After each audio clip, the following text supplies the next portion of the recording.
بسم اللہ الرحمن الرحیم۔ السلام علیکم ناظرین، پروگرام حقیقت کیا ہے میں ہوں آپ کا میزبان احسن حمید راجہ۔ ناظرین، آج ہمیں پروگرام میں جو مہمان جوائن کر رہے ہیں چودھری خادم علی مانڈلہ، سینئر صحافی اور تجزیہ کار ہیں، سید عمر گردیزی، سینئر صحافی، یہ بھی ہمارے ساتھ موجود ہیں۔ ہم بات کریں گے ملک کی موجودہ سچویشن کے حوالے سے، اور خاص کر کے ملک میں ایک بار پھر دہشت گردی کی لہر ہے اور مدرسہ حقانیہ کڑا خٹک میں خودکش دھماکہ ہوا ہے۔ مولانا حامد الحق سمیت 7 افراد شہید اور 20 زخمی ہوئے ہیں۔ یہ صرف آج کی بات نہیں، یہ کافی ٹائم سے خاص کر کے KPK کا جو ایریا ہے بہت بڑے پیمانے پر دہشت گردی ہو رہی ہے، جس کے خلاف نبرد آزما ہونے کے لیے ہماری فورسز اپنی جانوں کا نذرانہ پیش کر رہی ہیں۔ چودھری خادم علی مانڈلہ صاحب کہیے گا، اس سچویشن میں خاص کر کے دفتر خارجہ کا جو بیان آیا ہے کہ جو امریکہ اسلحہ چھوڑ کر گیا افغانستان میں، وہ TTP استعمال کر رہی ہے، اور طالبان جو افغان طالبان ہیں وہ بھی پراپر طور پر پاکستان کو سپورٹ نہیں کر رہے، بلکہ وہاں پہ موجود جو فتنۃ الخوارج کے لوگ ہیں انہیں سپورٹ کیا جا رہا ہے، جس بنیاد پر تمام تر یہ دہشت گردی ہو رہی ہے۔ آخر کیسے نمٹا جائے گا اس تمام تر سچویشن سے؟ بسم اللہ الرحمن الرحیم۔ بہت شکریہ احسن صاحب۔ دیکھیں، جو دہشت گردی کا معاملہ پاکستان میں ہے وہ کوئی آج سے نہیں ہے۔ دہشت گردی کے زمرے میں پاکستان نے تقریباً 80-90 ہزار جو شہادتیں ہیں وہ اس وطن عزیز نے دی، اور کیا انفلٹریشن ہو، خودکش دھماکے ہوں، یا آئے روز کسی نہ کسی سانحہ میں جو ہے نا ہماری پاکستانیوں کی عظیم جو جانیں وہ جاتی ہیں۔ اور یہ کل جو ہوا ہے مدرسہ حقانیہ کے اوپر، مولانا حامد الحق صاحب اور ان کے ساتھ دوسرے 7 افراد کی شہادتیں اور زخمی، تو میرا خیال ہے کہ یہ ایک دل دہلا دینے والا واقعہ ہے۔ اور اس کے اوپر ہمارے جو بیانات وزارت خارجہ کے ہوں یا حکومت وقت جو بھی جس وقت بیٹھی ہو، ان کے بیانات تقریباً یہی رہتے ہیں، چونکہ وہ اپنی ذمہ داری لینے کو تیار کوئی نہیں کہ یہ ڈیوٹی کس کی تھی، ذمہ داری کس کی تھی۔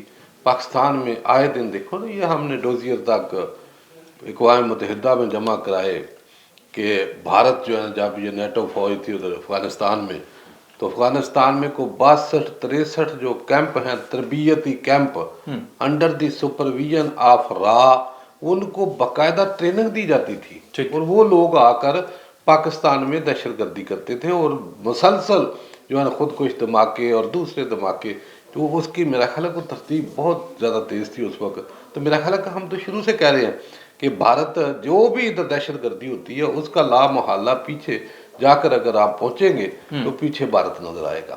تو میرا خیال ہے کہ یہ کہنا ہمارے لیے آسان ہے، بیان دینا آسان ہے کہ اس میں کون ہے، بھارت ہے، راہ ہے، فلانا ہے، فلاں مملک ہے یا فلاں کا اسلحہ ہے۔ بھائی آپ اپنا جو ہے نا ہاؤس ان آرڈر کرے، اپنے بارڈر کو سیکیور کرے، اور جتنے بھی لا انفورسمنٹ ایجنسیز ہیں وہ اپنی ڈیوٹی دے کریں۔ یہاں تو نظام ہی کو ہو رہا ہے، یہاں تو آپ دیکھتے ہیں کہ کہاں سے اسلحہ برود چلتا ہے اور بڑے سے بڑے شہروں تک پہنچ جاتا ہے، کراچی کیا، لاہور کیا، پشاور کیا، کوئٹہ کیا۔ کل کوئٹہ میں بھی جو ہے نا اس طریقے سے باقاعدہ میں دیکھا ہے کہ جب ادارے جو ہے نا وہ اپنا کام چھوڑ دیتے ہیں تو ملک میں اس طریقے کی جو ہے نا وہ دہشت گردی عام ہوتی ہے۔ پھر عام کو چھوڑیے، پاکستان میں عام جو انسانوں کی جانیں جاتی ہیں، کراچی کا واقعہ آپ کے سامنے ہے کہ آپ نے دیکھا کہ روزانہ کی بنیاد کے اوپر جو ہے نا 50-60-70 لوگ جو ہے نا وہ ٹارگٹ کلر کی جو ہے نا زد میں آتے تھے۔ تو کیا ادارے نہیں تھے، موجود نہیں تھے؟ آپ کی جو ہے نا یہ ان کی برات دیکھیں، تنخواہیں دیکھیں، اور غریب عوام جو ہے نا اپنا پیٹ کاٹ کر ان اداروں کو پال رہی ہے، لیکن میرا ان سے پوچھنے والا کوئی نہیں کہ بھئی آپ کہاں تھے۔ پھر آپ کراچی میں دیکھو کہ وہ بلدیہ فیکٹری میں کو 250 بندہ جلا دیا گیا، دن دہاڑے سانیہ ماڈل ٹاؤن 14 بندوں کا مرڈر کر دیا گیا، اور 100 بندہ جو ہے زخمی کر دیا۔ کہاں ہے ہمارے ادارے؟ کوئی پوچھنے والا نہیں ہے۔ اور جتنے منی لانڈرز اور جتنے بھتہ خور، جتنے جو ہے پتہ نہیں کہاں کہاں سے لوگ اور ملک کا ستیہ ناش کرنے والے، وہ آ کے مسلط ہو جاتے ہیں، پھر سب کی توجہ دوسرے کاموں پہ لگ جاتی ہے۔ میرا خیال ہے کہ اس سے جان چھڑانے والی بات جو ہے نا وہ ابھی عوام پاکستان جو ہے نا وہ اس کو ایکسیپٹ نہیں کرتی کہ ہم کسی کے اوپر جا رہے ہیں، وہ ڈر رہے۔ بھئی آپ کو تو سیکورٹی کرنی ہے اپنے عوام کی، اپنے ملک کی۔ آپ کا کوئی